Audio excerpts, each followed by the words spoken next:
Welcome to Turn Writing Fear Around podcast. Simple methods to overcome fear and start writing again. I'm Elise Hittinger, and I'm the host for your journey to courage. This is episode 69. Horses don't lie. This was a big one for me because so many times I would second guess myself when around my horses. And a great example of this is Taka. I'd go to get on her, and she just was fidgety, didn't really stand there. And I thought, oh, I've got to work her through this and get her quiet and get her standing there. But I didn't take into account why she was fidgety. And I should have, but she wasn't lying to me. She wasn't telling me, "Oh, I just feel really good. I'm just really antsy." That would have been a lie. She actually was having issues with kissing spine.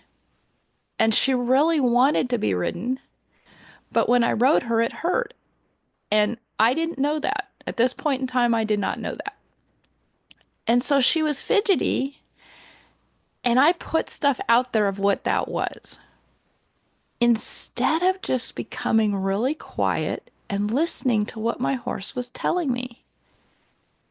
And she was telling me that she wasn't comfortable with me getting on.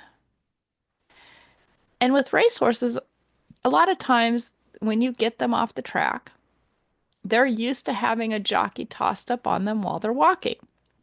And converting them to a mounting block can be a little challenging at first. And I had just so many excuses about why she was so fidgety on this day. She'd been standing really good at the mounting block, but I had all kinds of excuses going through, and I was creating lies. I was creating lies from her to me. So the first thing is get really, really quiet and listen to what your horse is telling you. I've gotten really good now at being able to tell if it's a temper tantrum, I don't want to do something, or hey, you need to pay attention, I'm not feeling good. And in this case, she wasn't feeling good. And I was labeling it as I needed to do something to fix it.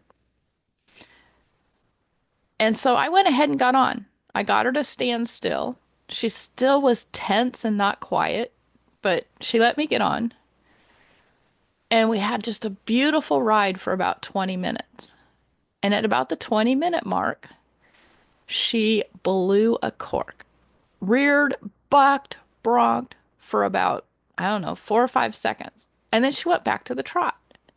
And I thought, that's really weird because she was trotting beautifully. She had the blow up, and then she went back to the trot. So I got off.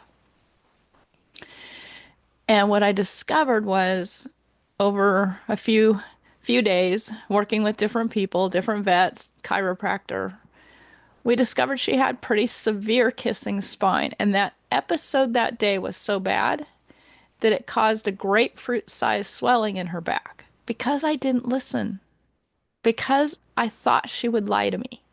Horses don't lie. So the next thing is really stop and observe what your horse is telling you. You'll be able to see if your horse is just being a butthead. I've got one that is a butthead most of the time.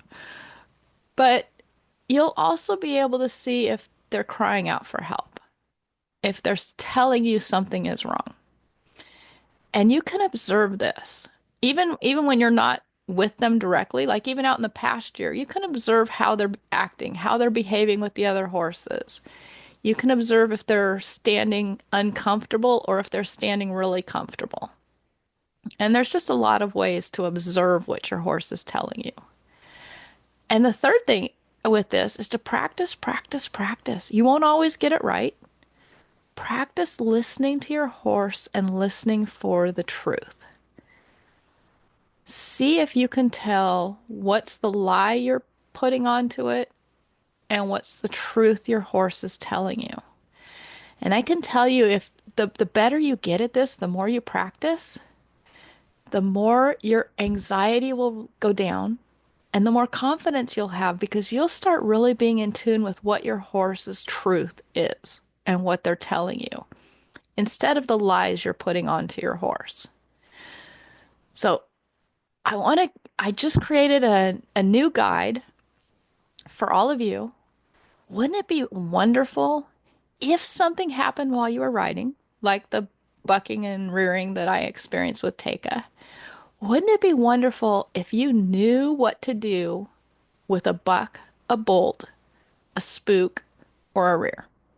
Well, I created a guide putting together the things I've learned over 50 years of riding from all different people, my go-to things, so that I know what to do in case of the buck, the bolt, the rear, or the spook.